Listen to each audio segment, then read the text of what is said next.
দেখছিলাম যে fundamental right article 25 এ লেখা আছে যে বিবেকের স্বাধীনতা ও ধর্ম পালন অনুশীলনে প্রচারে মৌলিক অধিকার এবং করছে আর অর্থ এই বাংলার জনগণ সামনে রেখে এই যে একটা ট্রেলার চলছে এখন আমরা সরকার প্রচুর লোক আসার আহ্বান করেছে, আসবে অবশ্যই। এটা আমাদের ভাবনার ব্যাপার। প্লাস আমাদের যে কেন্দ্রীয় সরকার আমাদের যে ভারতবর্ষের মানুষকে যে প্রতারণা যেভাবে আমাদেরকে শোষণ করে যাচ্ছে, আমরা এর প্রতিবাদ জানাচ্ছি, তীব্র নিন্দা জানাচ্ছি। মুখ্যমন্ত্রী আমাদের সঙ্গে আছে, আগামী দিনে থাকবে। বাংলার মানুষ আমার সাথে আছে, কোনো ভয় পাওয়ার কোনো কারণ নেই। আমাদের সাথে সাথ মিলিয়ে চললে আমরা যাবো, আমার সাথে সাথ দিয়ে থাকবো।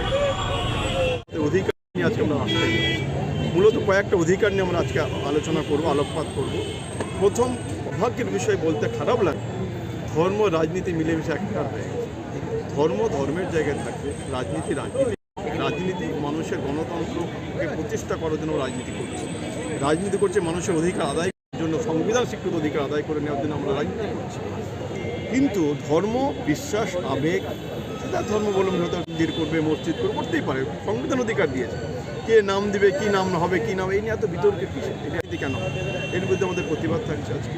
আমরা দেখতে পাই যে কোনোদিন বাংলায় যেটা হয়নি আজ একজন বিক্রেতাকে, হকারকে, সে সংখ্যালঘু মুসলমান বলে, পার্টিকুলার আমি কথাটা ইউজ করছি আপনাদের চ্যানেলে, মুসলমান বলে যেভাবে নষ্ট দুজন প্যাটিস বিক্রেতাকে যেভাবে মারা হয়েছে বাংলার বুকে, এর বিরুদ্ধে আমাদের তীব্র প্রতিবাদ থাকছে। এবং আমরা দেখছি একজন মুখ্যমন্ত্রী হেজাব পরা গণতান্ত্রিক অধিকার, সংবিধান অধিকার দিয়ে হেজাব পড়বে, হেজাবকে একজন টেনে হিজাবকে খুলে দিচ্ছে, এটা কখনো ভারতবর্ষ দেখতে চাই না।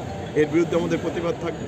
আমাদের প্রতিবাদ থাকবে ওয়াকফ নিয়ে। ওয়াকফ আমাদের নিজেদের প্রপার্টি, আমাদের বাপদাদাদের প্রপার্টি, কারো দয়া নয়, দাক্ষিণ্য নয়, ভিক্ষা নয়।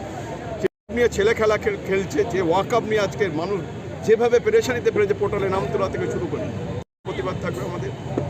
সর্বোপরি আমরা এশায়ের নিয়ে